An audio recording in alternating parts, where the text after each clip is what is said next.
Hello students, how are you?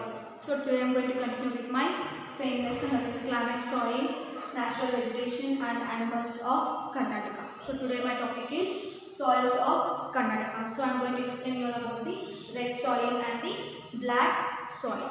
So let me first give the introduction of the soils of Karnataka. The top thin layer of the earth surface is called as a soil, and fertile soil is very essential. Essential means important for the agriculture, means to cultivate, to grow the crops. There are different kinds of soils in Karnataka. They are classified into four types, that is red soil, black soil, red soil and the coastal alluvial soil. So first explain you all about the red soil. So this type of soil is obtained from the weathering of granite and granite.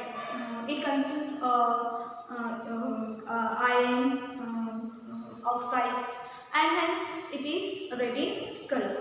It is rich in iron, lime and the salt, but small amounts of humus. Do you know what do you mean by humus? Humus is nothing but decomposition of plants materials, means dead plants materials.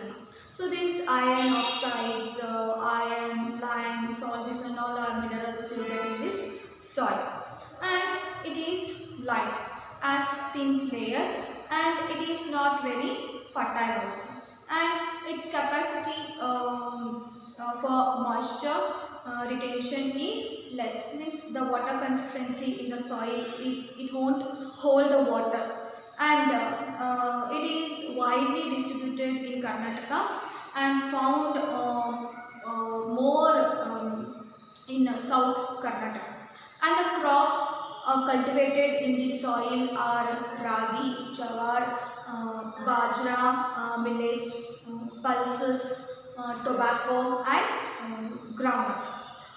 Which are rain-fed crops. Rain-fed crops are nothing but these crops are depending on the rainfall. Can be grown in this soil. In which soil? That is in the red soil.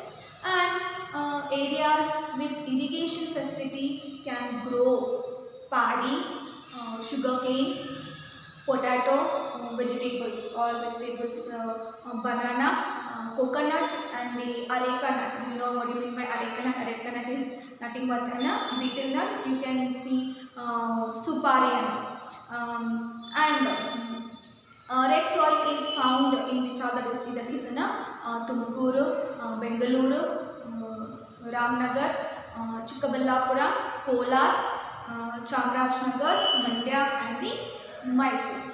So that is about the red soil. So when we come to the black soil, it will be in black in color.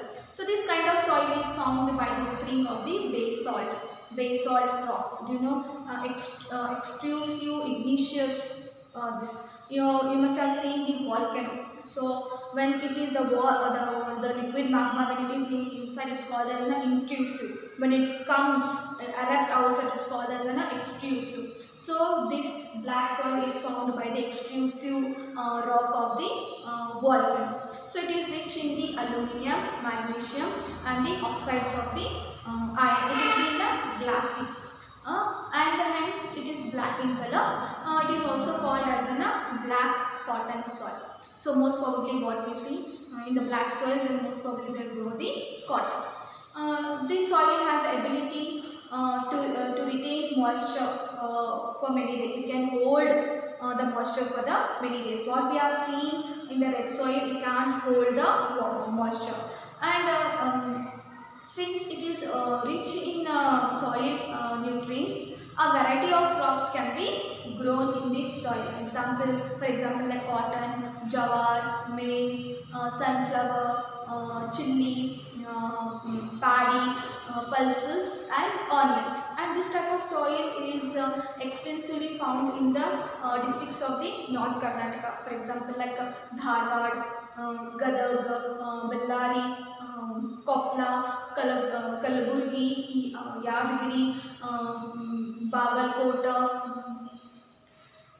Belagavi and Chitradurga. So this is about the red soil and the black soil. So in the red soil, what we see, the red fertile soil, it will be red in color, and it is red in color. Fertile soil is essential, so means is essential for agriculture. This type of soil is obtained from the beginning of the granites, and in this soil there consists of it contains the iron oxides, and it will be red in color, iron oxides, lime, and the salt.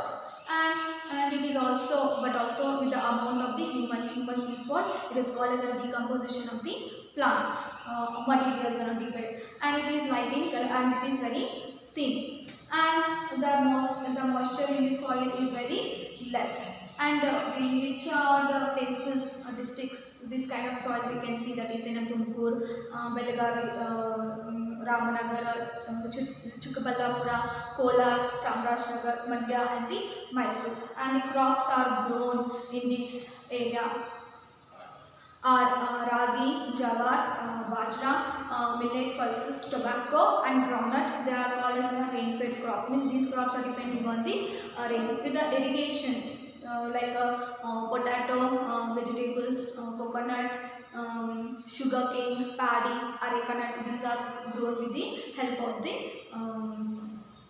irrigation facilities. So this is the thing. Tomorrow again I am going to continue with my same lesson, students. I hope you all understand. Thank you.